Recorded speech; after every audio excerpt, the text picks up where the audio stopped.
E quando descobri que cada imagem que é feita em inteligência artificial gasta imensa água, foi um bocado assustador para mim e fez-me repensar imenso. Vou-vos falar hoje sobre um assunto que me tem feito refletir muito. Sabemos que a nossa sociedade está cada vez mais virada para utilizar a inteligência artificial das mais variadas formas. Hoje em dia vemos imensas imagens feitas por inteligência artificial e eu venho aqui falar um pouco porque é que eu não utilizo inteligência artificial para fazer as minhas capas ou determinado tipo de imagens. Em conversas com familiares e amigos, este é um tema que já foi várias vezes abordado e quando descobri que cada imagem que é feita em inteligência artificial gasta imensa água, foi um bocado assustador para mim e fez-me repensar imenso. Por acaso, foram raras as vezes que eu utilizei a inteligência artificial para fazer uma imagem, devo ter feito para aí umas 5 ou 6 imagens. Qualquer busca que nós façamos na inteligência artificial está a gastar água, está a gastar recursos do ambiente, do planeta. Então é muito importante que nós não vejamos a inteligência artificial como um brinquedo, e sim como uma ferramenta que pode ajudar no nosso trabalho, mas tem que ser usada com consciência, com ponderação, porque se cada vez que nós vamos gerar uma imagem, se for só para brincar e estamos a gastar, sei lá, 2 litros de água para processar essa imagem, mas como é que gasta a água? Porque os servidores estão constantemente a processar imensas quantidades de dados, então eles ficam sobreaquecidos e precisam de ter sistemas de refrigeração, recorrendo muitas vezes à água. Eu não estou contra a inteligência artificial, porque acho que ela, em alguns casos, é muito útil, extremamente útil, e vem ajudar muito em determinadas profissões, em determinadas questões, mas temos que ter essa consciência que isto é algo que tem outra face da moeda e por isso temos que pensar muito bem quando fazemos uma escolha de vou recorrer à inteligência artificial para isto ou consigo fazer isto sozinha. Por exemplo, escrever um texto. Podemos escrever um texto e às vezes há pessoas que têm necessidade de pedir para fazer uma correção, tudo bem, mas eu acredito que um texto tem uma força se é feito pela pessoa. Quando tem a ver com pesquisar dados, aí sim, acho que a inteligência artificial é muito útil. Ela consegue fazer pesquisas exaustivas num curto espaço de tempo que nós levaríamos, se calhar, horas ou dias a pesquisar em livro, e aqui o processo fica todo muito mais rápido. Por exemplo, o caso aqui, quando eu utilizo imagens para pôr na parte de trás das meditações, ou por exemplo os thumbnails deste vídeo que vocês estão a ver agora, eu poderia recorrer a uma inteligência artificial para me fazer a imagem, mas eu prefiro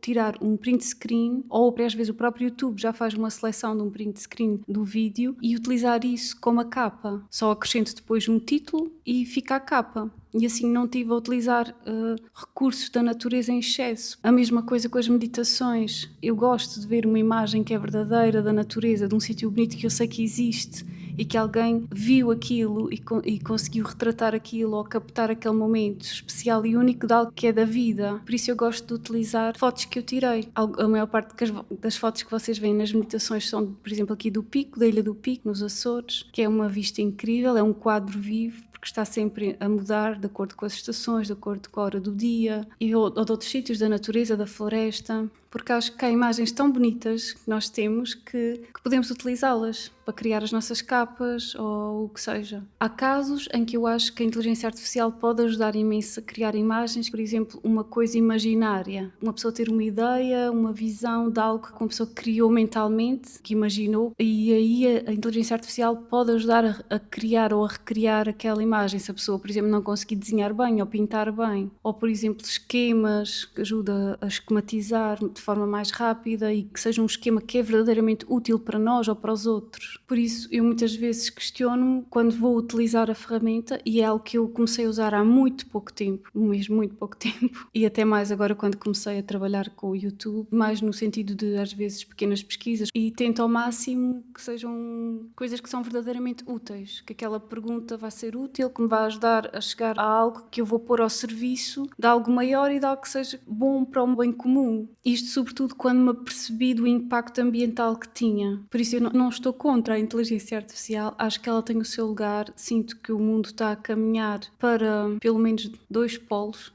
se não existir ainda uma terceira via, mas já penso que há uma via muito forte agora de algo que se vai virar muito para esta parte tecnológica, e já se está a ver, e há sítios no mundo onde isso está muito forte, já é muito presente, coisas que a gente nem imagina. E outra via são as pessoas que estão a recorrer a algo muito natural, a virar-se de volta para a natureza, o contato com aquilo que é mais tradicional, com a terra, com as raízes. Penso que um equilíbrio aqui será talvez a melhor abordagem. E tendo em conta que para as pessoas que conseguem ter uma vida o mais natural possível e que não sentem qualquer necessidade da parte mais digital e eletrónica, e nesse caso estão a fazer uma escolha muito cuidando da natureza e daquilo que nos mantém vivos, porque a natureza é o que nos mantém vivos, e as máquinas às vezes ajudam-nos também nesse processo. Também vieram facilitar a vida do ser humano e desta experiência que estamos a ter aqui, e fazem parte de uma evolução. Os nossos bisavós ou mesmo os nossos avós não viveram com metade das coisas que nós temos hoje, e alguns deles tiveram vidas bastante duras pela escassez de algumas coisas que traziam conforto à vida. Mas é importante haver essa consciência e perceber essas máquinas ou essa tecnologia que nós estamos a utilizar está-nos a ser útil e não nos está a prejudicar ao mesmo tempo. E por isso é que é importante, quando utilizamos algo, quando algo chega às nossas mãos pela primeira vez ou algo novo surge, na minha opinião, a melhor abordagem não é negar como algo logo à partida mau e que vai criar o terror no mundo e os problemas no mundo, mas observar e perceber, ok, isto existe, isto facilita isto, mas qual é a outra face disto? Lá está, estamos no mundo de dualidade, é algo que tem que se saber usar. E já há pequenas coisas de inteligência artificial que já acontecem, por exemplo, o tratamento da imagem. A imagem que nós vemos hoje não tem a mesma qualidade da imagem que existia há não sei quantos anos atrás. Já há aqui todo um toque de coisas, todas as fotos que tiramos, todos os vídeos que fazemos, tudo o que nós introduzimos numa base de dados, isso obriga a um dispêndio de energia. Então é pensar, isto vai ser verdadeiramente útil para mim e para os outros, para o meu trabalho, ou vai fazer toda a diferença? E nesse caso avançar, porque é uma ferramenta que existe e foi criada para ser utilizada. Ou isto é mais um capricho, ou eu conseguiria fazer isto de outra forma, será que vale a pena? Porque centenas de pessoas, milhões, milhares de pessoas a fazerem isto, todas a pensarem, vou só criar uma imagem, ou duas, ou três, ou quatro, e juntando todas são, sei lá, milhares de litros de água que se estão a gastar